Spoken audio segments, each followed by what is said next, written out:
নামটি আপনারা জীবনও শোনেন নাই, আমরাও শুনি নাই। আমরা হিন্দু ভাইদের দায়ী করতে চাই না। এই সন্ত্রাসীর সাথে তারা জড়িত রয়েছেন, এই সন্ত্রাসের সাথে তারা তৎপরভাবে জড়িত হয়ে সাইফুলকে নির্মমভাবে হত্যা করেছেন। আমরা তার বিচার চাই। আর বিচার যদি না হয়, আর যদি বিচার না হয়, বাংলার মানুষ কিন্তু এত বোকা নয়। ওনার অধিকার কেড়ে নিয়েছিলেন, আপনি আইনের শাসন কেড়ে নিয়েছিলেন, দুর্নীতিতে বিশ্বের মধ্যে সর্বোচ্চ অবস্থান দখল করেছিলেন। আজকে খুন, রাহাজানি, কম আয়না ঘর কোনো কিছু আপনারা বাদ দেন নাই। জনগণের প্রত্যাশা সেই দ্রব্যমূল্য আপনারা নিয়ন্ত্রণ করতে পারেন নাই। বর্তমানে আমরা লক্ষ্য করেছি আজকে একটি বিপ্লবী সরকারকে আজাহার রাস্তায় বধ করার জন্য আজকে প্রতিবার সরকার সে সন্ত্রাসী করছে। আসামুদ্দিন আজকে বসে সেই খুনি হাসিনা তিনি আজকে চাপের মুখে বাংলাদেশের মানুষের তারাকে পালাইতে বাধ্য হয়েছে। সেই ষড়যন্ত্রের অংশ হিসাবে এই ইসলাম একটা সাম্প্রদায়িক আমরা মনে করি এই ইসলামদের যদি বন্ধ করা হয়, নিবন্ধন যদি বাতিল না করা হয়, এই সংগঠন দ্বারা এই স্বৈরাচাররা আবার মাথা দ্বারা দেওয়ার ষড়যন্ত্র করবে।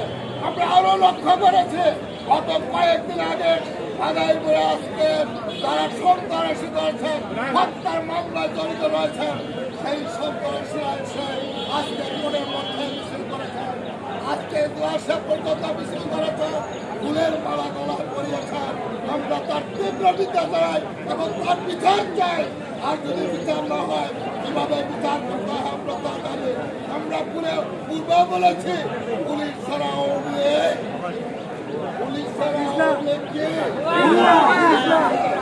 আজকে দেখেন পুলিশ তার পাশে নেই, তারা হিজড়ায় পরিণত হয়েছে। মানুষের আজকে চাপের মুখে শেখ হাসিনা শেখ মুজিবুর কন্যা দেশের দিকে পালাইতে বাধ্য হয়েছে।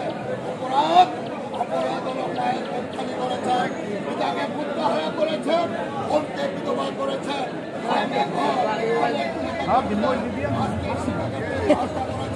কয়েক বছর পরে আমাদের সেই গোলাম আজমের সাহেবের পুত্র আজমিরকে আমরা পেয়েছি 10 বছর পরে। আজকে কিভাবে আমাদের ইলিয়াসকে হত্যা করা হয়েছে, চৌধুরী আলমকে গুম করা হয়েছে। আজকে আমরা সেখানে আমরা এই সরকারের আমলে আমরা সংস্কার দেখতে চাই। আপনি সংস্কার করেন, সম্পূর্ণ সংস্কার করার দায়িত্ব আপনি নেন। এই সংকটে আপনি প্রথমে আজকে বাতিল করবেন এবং তার নিবন্ধন বাতিল করবেন।